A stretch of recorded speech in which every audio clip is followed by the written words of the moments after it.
자, 오늘 주신 말씀 제목은요, 올바른 기도의 원칙입니다. 올바른 기도의 원칙. 자, 주제 말씀 우리 함께 선포하실까요? 고개를 드시고 주제 말씀 한 목소리로 읽도록 하겠습니다. 시작. 하나님과 사귐이 시작되면 하나님이 우리 인생의 주인이 되어 주십니다. 아멘. 무엇이 시작되면요, 조건절이 있죠. 하나님과 사귐이 시작되면 이게 중요합니다. 그러면 자연스럽게 따라가는 것이 하나님 나의 주인이 되어주시고 왕이 되어주신다는 거거든요. 자, 여러분 신앙생활 하시면서 하나님께 섭섭할 때가 언제입니까? 아마 대부분 그런 경험 한두 번씩 있을 것 같습니다. 내가 간절하게 기도했는데 기도의 응답이 되지 않았을 때 섭섭함을 느끼죠. 어떤 분은 배신감까지 들어서 다음부터 나는 기도하지 않겠다라고 하는 분도 봤습니다. 아니, 그렇게 내가 간절하게 하나님 앞에 기도했는데 안 들어주실 것 같으면은 내가 굳이 기도 안 하지 왜 기도하느냐고 그런 말씀 하시더라고요. 분명히 예수님은 뭐라고 말씀하셨습니까? 마태복음 7장 7절 8절에서 이렇게 말씀하셨지요. 구하라 그리하면 너에게 주실 것이요, 찾으라 그리하면 찾아낼 것이요, 문을 두드리라 그리하면 너희에게 열릴 것이니 구하는 이마다 받을 것이요, 찾는 이는 찾아낼 것이요, 두드리는 이에게는 열릴 것이니라 고 말씀하십니다.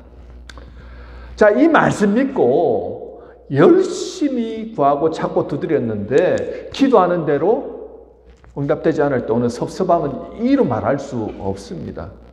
새벽기도 나와 본 적이 없으신 분이 어떤 큰 정말 장벽, 인생의 장벽 아니면 장애물에 탁 이렇게 맞부딪혔을 때 어떻게 도움을 구할 곳이 없어서 하나님 앞에 나와서 막 부르짖는 거예요. 이 말씀 의지하면서 하나님 찾으라고 하셨잖아요. 두드리라고 하셨잖아요. 문을 열어주시겠다면서요 하면서 기도했는데 그렇게 기도했음에도 불구하고 기도의 응답이 안 되는 것입니다. 결과가 좋지 않은 거예요. 그럼 그 원망이 누구에게 갑니까? 보통은 하나님께 가죠. 이렇게 응답 안 하실 것 같으면 아예 이런 약속의 말씀을 하시지 마시든지, 말씀은 이렇게 거창하게 해놓으시고 기도하라고 해놓으셔서 기도했는데 왜 아무런 역사가 일어나지 않습니까? 막 섭섭해가지고요 믿음을 잃어버리는 분들도 계시더라는 거죠. 여러분, 우리는 기도가 무엇인지 또 기도는 어떻게 해야 하는 것인지 잘 모르고 기도할 때가 많습니다. 오늘은 우리가 어떻게 기도해야 할 것인가, 과연 기도라 무엇인가에 대해서 말씀을 전하도록 하겠습니다. 여러분, 이 말씀을 잘 들으시고 말씀대로 순종하시고 실천하시면요 정말 하나님의 놀라운 은혜가 여러분 삶 가운데서 펼쳐집니다. 자, 오늘 본문의 내용부터 먼저 살펴보도록 하겠습니다. 오늘 본문의 내용, 먼저 예레미야 선지자는 어떤 분입니까? 요시야 왕 13년에, 요시야 왕 13년이면 BC 627년입니다. BC 627년부터 하나님의 선지자로 부름받아서 40년간 하나님의 뜻을 이스라엘 백성들에게 전했던 선지자인데요. 언제까지냐면은 바벨론에 의해서 이제 예루살렘 성이 함락당하고 이렇게 포로로 잡혀가고, 그때가 BC 587년입니다. 그 40년 동안 선지자로서 역할을 하였습니다. 자, 오늘 본문에 나오는 남유다의 마지막 왕, 여러분 뭐 다른 거는 몰라도 마지막 왕에 대해서는 이름 정도는 기억하시면 좋을 것 같아요. 시드기야 왕입니다. 시드기야 왕은요 사실 요시야 왕의 세 번째 아들이었습니다. 시드기야가 왕이 되기 전에 여호야김 왕이 있었고, 이게 시드기야의 아들이었던 여호야김 왕이 있었고, 그가 죽고 나서 그 아들인 여호야긴이 왕이 되었는데 바벨론에게 포로로 잡혀갔습니다. 사실은 바벨론 느부갓네살 왕의 왕이 꼭두각시로 삼은 왕이 이 시드기야입니다. 이 시드기야 왕은 여호야긴의 삼촌이죠. 자, 그가 정말 아버지 때 신앙, 요시야 왕은 참 하나님 앞에서 거룩함으로 경건함으로 살아가기 위해서 산당을 회파하고 우상을 다 깨부수고 하는 그런 일들을 하였던 왕인데, 그 아버지의 뜻을 따라가지 않냐고 시드기야도 여전히 여호야긴을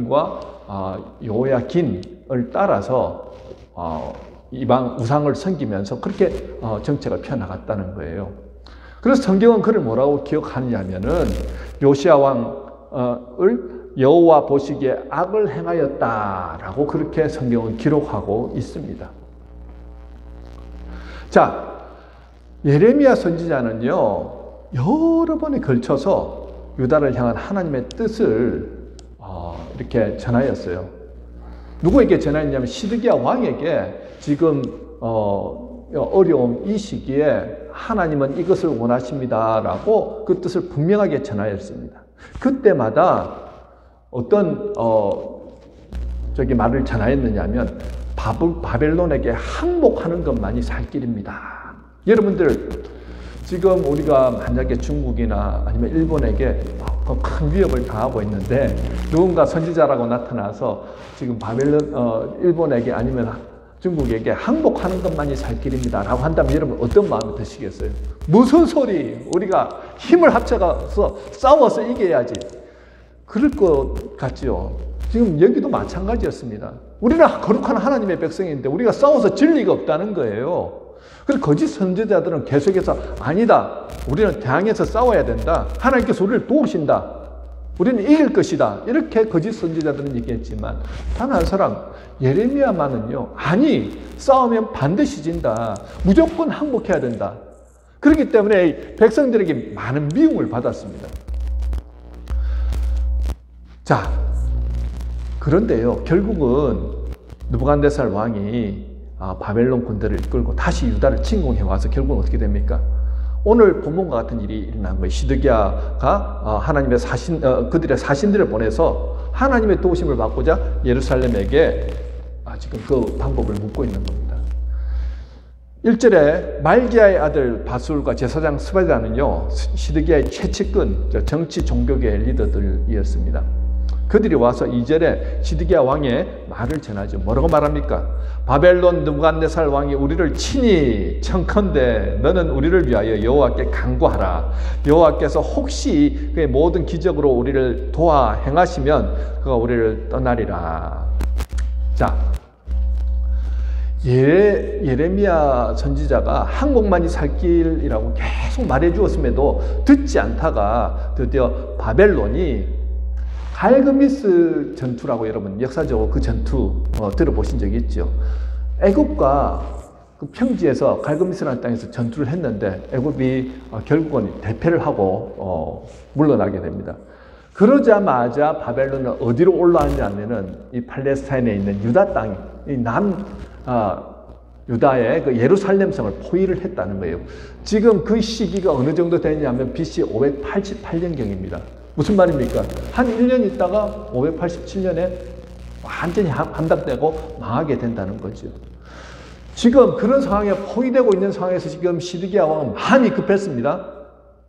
자, 이 사람은 하나님의 음성을 듣는다. 또 이전에 계속해서 항복하라고 말해왔고 항복하지 않으면 너희들은 다 멸망하게 될 것이다 라고 전해왔기 때문에 이 시드기야 왕이 예레미야 선지자에게 사람을 보내서 당신이 하나님 음성을 듣고 하나님과 친하니까 하나님께 우리를 위해서 우리를 구해주시고 기적을 행해달라고 그렇게 기도해달라고 요청을 한 것이에요. 어느 왕이라도 지금 위급한 순간 아닙니까? 누구라도 붙들고 우리를 위해서 기도해달라고 할 수 있는 것이죠. 사실 히스기야 왕 때 이제 100여 년 전입니다. BC 한 701년경에 아수르가 쳐들어왔어요. 남유다에. 18만 5천 명이 그 예루살렘 성을 포위하고 있는 상황 가운데서 정말 의지할 곳이라고는 아무것도 없을 때 히스기야 왕이 사신들을 이사야 선지자에게 보내서 하나님의 뜻을 묻고 기도해달라고 했던 적이 있습니다. 지금과 똑같은 지금 상황이었어요. 그리고 히스기야 왕은 곧바로 성전에 들어가서 기도하였죠. 놀라운 일은요, 함께 기도함을 통하여서 18만 5천 명이 진중에서 여호와의 사자가 진중에 다니면서 그들을 물리치기 시작했는데 그들 모두가 그 진중에서 죽게 되었습니다. 사내들인 왕은 꼼짝없이 이제는 뭐 다 군인들을 잃었으니 결국은 자기 성으로 돌아가게 되었죠. 그런데 자기 성에 들어가서 자기 신에게 예배 드리고 있는 동안에 두 아들이 그 사내들의 왕을 살해하게 됩니다. 18만 5천 명의 병력이 한순간에 싸그리 그냥 다 멸망당한 거예요. 지금 100여 년 전에 히스기야 할아버지가 경험했던 것을 이 시드기야 손자도 경험하고 싶다는 거예요. 그래서 네가 진정한 하나님의 선지자라고 한다면 우리를 위해서 좀 기도해 주면 좋겠다라는 것입니다. 누구나 그럴 수 있죠. 자, 그런데요, 예레미야의 대답은 아주 단호했습니다. 하나님께서 바벨론 군대를 바벨론 군대를 들어서 유다를 치게 하시는데 진노와 분노와 대노로 친히 유다를 치실 뿐만 아니라 전염병과 기근까지 더하게 하셔서 심판하시겠다라고 오늘 본문 4절에서 6절은 말씀하고 있죠. 사람만이 아니라 짐승들까지도 정말 화가 미칠 정도로 하나님의 진노가 대단하다는 것을 지금 볼 수 있습니다. 절대 자비란 없다라고 말씀합니다. 뿐만 아니라 거기서 살아남은 자들은 포로로 끌려갈 것이고 느부갓네살 왕이 무자비한 칼에 쳐죽임을 당하게 될 것이라고 7절에서 말씀하죠. 그러니 지금이라도 항복하는 자는 비참하겠지만 그나마 살아날 것이지만 그렇지 않은 자는 모두 죽음을 면치 못할 것이다. 예루살렘 성전은 깡그리 불타버리고 말 것이라 라고 오늘 본문의 말씀이 이 내용인 거예요. 자, 사실 위급한 순간에라도 주님을 찾고 구하고 두드리면 하나님이 그 기도를 들어주시지요. 그런데 오늘 정말 위급한 순간이 돼서 하나님 도와달라고 선지자까지 찾아와서 이렇게 기도를 요청하는데 되려 하나님은 바벨론을 들어서 유다를 치시겠다고 지금 말씀하시는 거예요. 지금이라도 살 수 있는 길은 너희가 바벨론에게 항복하면 살 수 있다라는 것입니다. 안 늦었어요. 지금이라도 항복하면은 이 성은 유지하고 너희들이 고통스럽겠지만 그래도 살 수도 있다. 그런데 시드기야 왕은 지금 이 말조차도 듣지 않았습니다. 귓등으로 들어버리고는요, 끝까지 버티고 싸웠습니다. 결국은 어떻게 되었습니까? BC 587년에 성은 함락되고 시드기야 왕은 밤에 조용히 이제 성문을 나아가서 도망을 가다가 여리고 평지에서 붙잡혀서 결국 그 눈앞에서 그의 왕자들이죠. 아들들과 귀족들이 다 죽임을 당하고 그는 두 눈이 뽑혀서 바벨론 포로로 그렇게 비참한 지경으로 끌려가게 됩니다. 여러분, 버스 지나간 다음에 손 흔들어 봐야 아무 소용이 없죠. 이미 하나님의 심판은 결정되었습니다.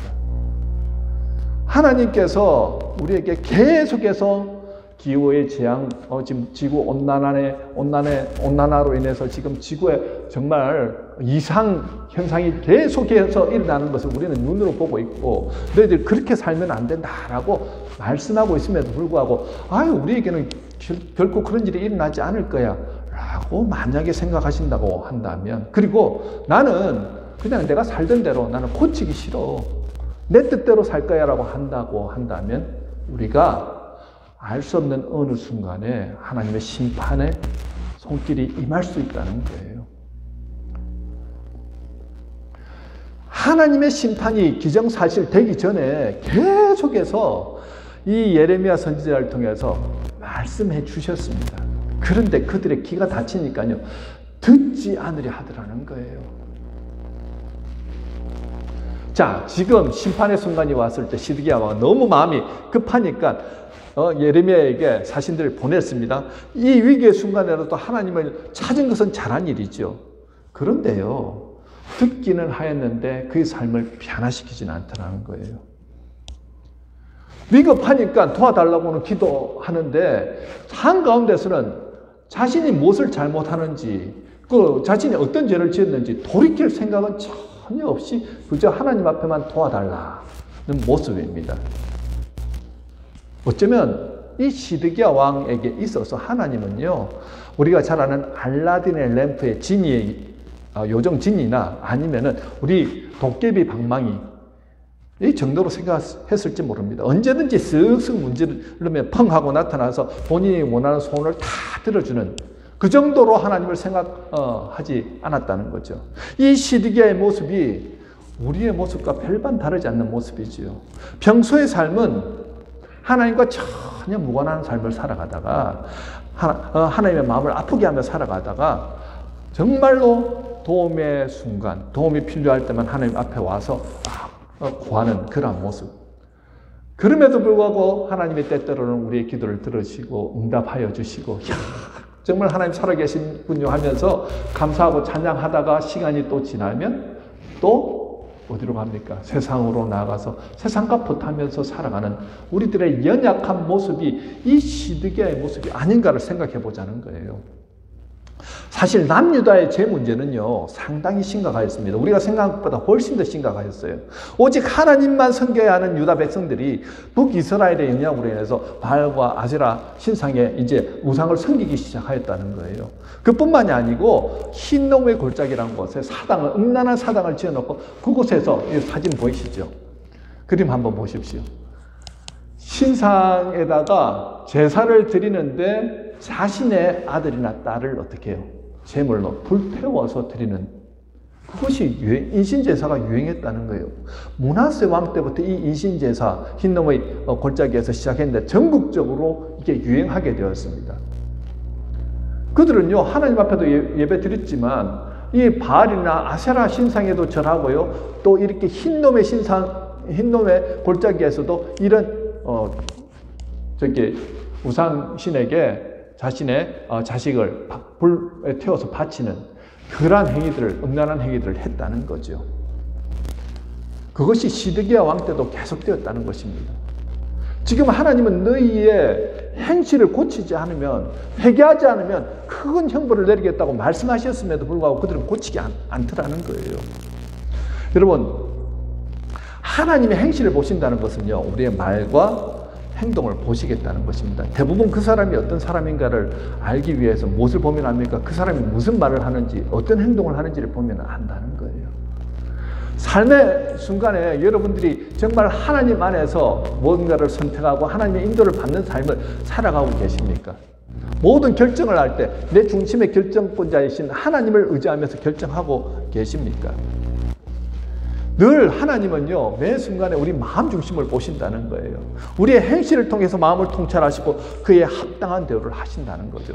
우리는 결정은 우리가 다 해놓고 죄질 건 우리가 다 지어놓고 우리가 선택해갖고 우리가 마음껏 그렇게 생활하다가 힘든 일이 있으면은 하나님 앞에 나와 기도했는데 왜 결과가 이렇게 나옵니까 하면서 하나님을 원망하는 경우들이 있다는 거예요.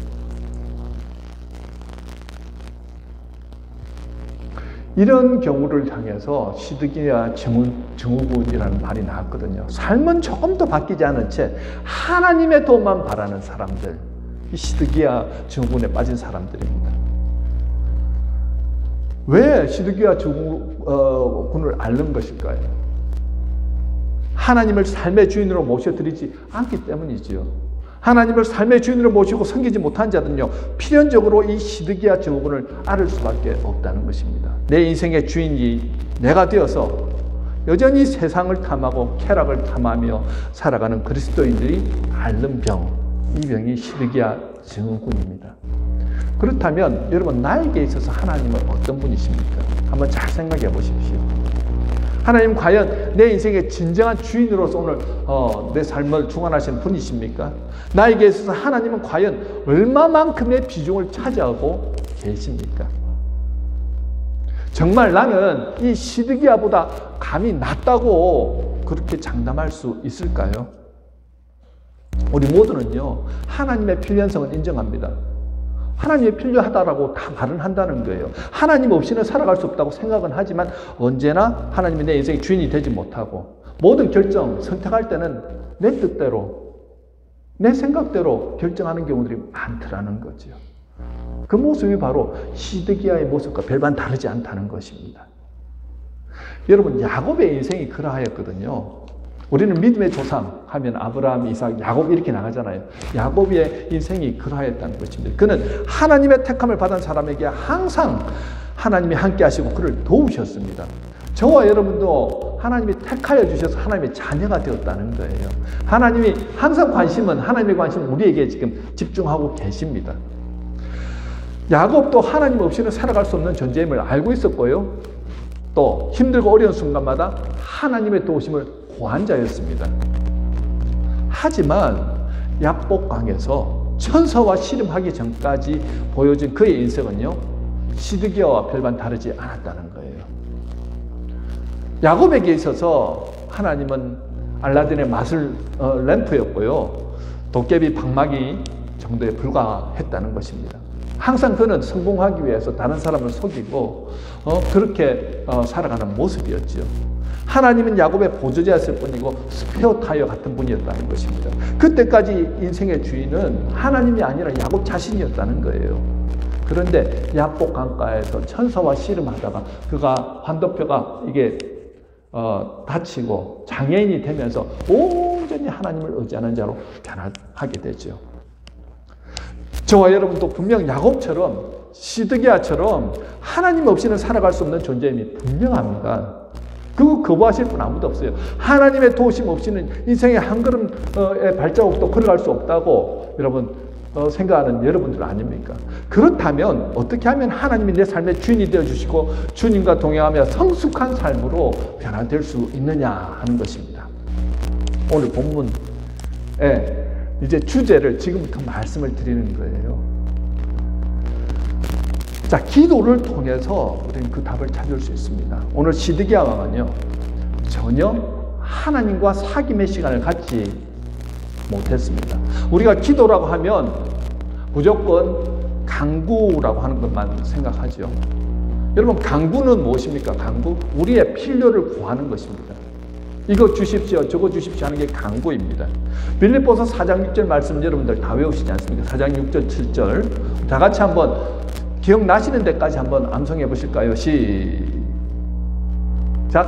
아무것도 염려하지 말고 다만 모든 일에 기도와 간구로 너희 구할 것을 감사함으로 아뢰라 라고 말씀하죠. 7절은 나중에 또 할 것입니다. 자, 기도와 간구할 때 이 간구는 우리의 필요를 구하는 것입니다. 헬라어로 간구는 데시스라고 합니다. 그런데 기도할 때 기도는 헬라어로 프로슈케라고 하거든요. 이 기도가 무엇인가를 알아야 된다는 거예요. 이 기도는, 이 기도 안에는 신앙 고백이 있습니다. 찬양이 있습니다. 사랑의 고백이 있고요. 침묵이 있습니다. 묵상이 있습니다. 감사가 있습니다. 한마디로 이 기도는요, 하나님과 사귐의 시간이고 교제의 시간이라는 거예요. 시드기야 왕은 하나님과 전혀 개인적인 교제 시간이 없었고, 그러다 보니까 하나님의 음성을 들을 수가 없었고, 그러니까 누군가의 도움을 받을 수밖에 없었다는 거예요. 영적으로 공허한 상태라는 것이죠. 반면에 100여 년 전에 히스기야 왕은 어떠하였습니까? 기도의 사람이었습니다. 그는 개인적으로 하나님과 사귐의 시간, 교제의 시간을 가졌습니다. 그가 하나님께 기도하여서 아수르와의 전쟁에서 기적적인 승리를 경험하였죠. 또 이사야 선지자를 통해서 당신이 이제 얼마 살지 못합니다 하는 사형 선고를 받고 나서 그가 하나님 앞에 나가서 울부짖으면서 기도하였을 때 하나님께서 15년이라는 시간을 더 생명을 연장하여 주셨다는 것입니다. 하나님의 은혜로 충만한 삶을 살았지요. 중요한 것은요, 그는 평소의 삶에서 하나님의 사귐의 교제를 하였다는 것입니다. 그것을 중요하게 여겼던 사람이라는 거예요. 우리는 사실 기도하는데 여러분 어떤 기도를 많이 하십니까? 여러분 기도할 때 어떤 기도 많이 하세요? 주로 간구의 기도를 많이 하죠. 간구, 우리가 필요한 것을 구하는 기도라고 말씀드렸습니다. 주로 오래 기도하면 10분에서 15분이고 짧게 기도하면 3분에서 5분입니다. 그 다음에 기도하려고 하면 이제 그 다음부터 앉아있는 시간은 고역의 시간, 스트레스예요. 기도할 게 없는데, 목사님, 똑같은 거 계속 기도하는 것 같아요. 어제 했던 기도 똑같이 하고, 오늘 했던 기도 똑같이 하고, 거의 구하는 기도를 하다 보니까 굳이 이럴 필요가 있나, 이런 생각이 들기도 하고요. 도대체 기도가 무엇인지도 잘 모르겠고, 어떻게 해야 될지도 잘 모르겠습니다. 막 이렇게 말씀하시는 분이 있어요. 자, 이렇게 간구의 기도 중심으로 하신 분들은 분명히 기도는 하셨는데 때때로는 하나님께서 기도에 응답해 주지 않을 때 섭섭한 마음이 들기도 하고 내 생각과 내 뜻과 내 계획대로 일이 되지 않으면 하나님께 섭섭하고 왜 내 기도에 응답해 주시지 않냐고 하나님을 원망하기도 합니다. 자, 기도를 했는데 하나님과 영적인 깊은 교제가 이루어지지 않더라는 거예요. 간구의 기도도 중요합니다. 예수님 분명히 간구하라고 말씀하셨으니까요. 우리는 때때로 정말 필요할 때는 간구하면서 기도해야 됩니다. 그런데 더 중요한 것은 기도가 내 필요를 하나님께 나열하는 시간이 아니라 기도는 하나님과 사귀는 시간이 되어야 한다는 것입니다. 시편 131편 2절 우리 함께 읽도록 하겠습니다. 중요한 말씀입니다. 시작. 실로 내가 내 영혼으로 고요하고 평안하게 하기를 젖된 아이가 그의 어머니 품에 있음 같게 하였나니 내 영혼이 젖된 아이와 같도다. 자, 한마디로 기도의 시간에 젖된 아이가 어머니 품에 안겨 있는 것처럼 아등바등 했던 삶의 방식을 내려놓고 하나님 품에 안겨서 온 우주에 충만한 하나님의 임재와 사랑을 느끼고 하나님에게서 흘러나오는 좋은 것들을 맛보고 그것들을 통해서 내면의 필요가 충만하게 채워지는 시간, 이 시간이 기도의 시간이라는 거예요. 어떤 분들은 여러분 기도를 하시는데 내가 작정하고 기도하는데 정말 기도를 참는 게 너무 힘들어 이런 분들이 있습니다. 왜 그럴까요? 주님과 사귀는 시간이 되어야 되는데 이 시간을 찾는 시간으로 여기면 이거는 스트레스, 고역의 시간이 됩니다. 분명히 기억하십시오. 여러분 사귀는 시간을 가지려고 하면요 그분을 사랑해야 합니다. 여러분 젊은 시절에 정말 좋아하는 분, 이렇게 데이트를 할 때라든지 아니면 애인과의 관계 안에서 좋으면요 1시간 금방 지나가죠. 또 보고 싶고 또 보고 싶고 그렇지 않습니까? 정말 하나님을 사랑하는 마음으로 내 마음의 문을 열고 주님 앞에 나와서 주님 내가 왔습니다 하면서 교제하기 시작하면요 내가 마음의 문을 열었는데 하나님도 마음의 문을 열어주시고 내가 주님 안에 들어가고 주님이 내 안에 들어오심을 통하여서 주님과 내가 하나 되어주고 하나님의 은혜가 내 안에 부어지는 순간이 온다는 거예요. 그럼 실질적으로 요한복음 17장 21절에 분명히 말씀하시거든요. 아버지요, 아버지께서 내 안에 내가 아버지 안에 있는 것 같이 그들도 다 하나가 되어 우리 안에 있게 하사 세상으로 아버지께서 나를 보내신 것을 믿게 하옵소서. 예수님은 매일 새벽 미명에 주님 앞에 나가서 하나님 앞에 나가서 하나님과 교제하시잖아요. 간구의 기도도 분명히 있었을 것입니다. 그런데 그 시간은요 하나님과 교제하는 깊은 영적인 교제의 시간을 하다 보니까 하나님과 내가 하나 되어짐을 느끼는 시간이었어요. 그 시간에 하나님으로부터 능력을 받고 은혜를 받고 힘을 얻고 그리함을 통하여서 원의 사역을 넉넉하게 감당해 나가시더라는 거죠. 자, 그렇다고 한다면 우리가 구체적으로 그러면 어떻게 사귐의 기도를 할 수 있을까요? 라고 말합니다. 첫 번째 여러분 기억하십시오. 사귐의 기도를 하기 위해서는 반드시 시간을 정하셔야 한다는 것입니다. 여러분 24시간 중에 우리가 건강하게 하루를 살 수 있기 위해서는 8시간은 반드시 잠을 자야 된다고 얘기를 하죠. 나머지 8시간은 우리가 일하는 데 사용해야 됩니다. 그리고 한 5시간 정도는 우리가 식사를 하고 또 왔다 갔다 교통편으로 사용하는 시간이라고 한다면 그러면 우리에게 남는 자유시간은 한 3시간 정도밖에 되지 않죠. 목사님 너무 바빠서 기도할 시간이 없어요. 여러분 정말로 하나님을 사랑하잖아요. 정말로 하나님과 내가 교제하기를 원하잖아요. 그러면은 그 3시간 중에서 한 30분에서 1시간도 정말 주님 만나고자 하는 그런 마음이 없다고 한다면요. 오늘 이 말씀은 정말 여러분들에게 시드기야에게 예레미야 선지자가 계속해서 말하여도 자기 귀를 닫고 듣지 않는 모습과 별반 다르지 않을 것입니다. 선택해야 한다는 거죠. 30분에서 1시간이라도 나는 가장 우선순위에 하나님을 만나겠습니다 하고 그 기도의 시간에 주님 앞에 나와야 한다는 것입니다. 아침의 시간 너무 바빠서 할 수 없습니다. 그러면은 내가 잠자리에 들기 전이라도 나는 그 시간을 꼭 가지겠습니다. 거기서부터 여러분 역사는 일어나기 시작합니다. 하나님의 은혜를 맛보기를 원하신다고 한다면요. 먼저 그것부터 선택부터 하셔야 된다는 거죠. 두 번째는요, 기도의 방법입니다. 이때까지는 간구만이 기도라고 하다 보니까 3분에서 5분이면 끝나는 기도였는데, 이제는 기도의 시간이 그 시간에 잠잠히 하나님의 호흡을 느끼시는 거예요. 그리고 하나님의 음성을 귀 기울여 듣겠다는 마음으로 침묵하시면서 계시다 보면요, 하나님 마음을 주세요. 때때로는 회개하라고 말씀하실 때가 있습니다. 그때는 여러분 잠잠히 하나님 앞에 내 안에 있는 죄악이 무엇인가를 보시고 회개하십시오. 어떤 때는요, 하나님께서 뜬금없이 내 마음 가운데 감사하고 찬양하는 마음을 막 주십니다. 그때는 감사하십시오. 또 어떤 때는요, 중보하라는 마음을 주시거든요. 누군가의 지금 어려움을 당하고 있는 그 사람이 생각나면 그 사람을 향해서 또 계속해서 기도하시면 됩니다. 어떤 때는 내 필요를 위해서 또 간구하시면 되고요. 또 어떤 때는 말씀을 보고 묵상하라는 마음을 주실 때도 있습니다. 그렇게 말씀을 묵상하시고, 그렇게 하면서 하나님의 음성에 귀 기울이면서 그 시간을 보내다 보면요, 30분에서 1시간은 그냥 지나갑니다. 참 중요한 것은요, 그 하나님의 은혜 안에서 머물렀던 사람들을 통해서 하나님이 이 세상 가운데서 하나님의 나라를 이루어 가시더라는 거예요. 하나님의 은혜 가운데서 걸어가는 사람들이 되기를 원하십니까? 그러면 먼저 하나님을 사랑하는 마음으로 하나님 앞에 나아가십시오. 솔직하게 여러분들의 마음의 문을 열기만 하면 주님이 들어오십니다. 주님 안에 내가 들어가게 되고, 그러면서 주님과 내가 하나됨을 통하여서 하나님의 마음을 알게 되고 하나님의 뜻을 알게 되고, 내가 있는 그곳이 하나님의 나라가 되는 거예요. 축복의 통로가 되는 것입니다. 그러면서 하나님이 내 삶의 주인이 되어주시거든요. 인격과 성품이 점점 주님을 닮아가는 삶으로 변화되어집니다. 여러분, 습관이 되어지는 데는 최소한 1달 반에서 두 달이 걸립니다. 말씀드렸지요.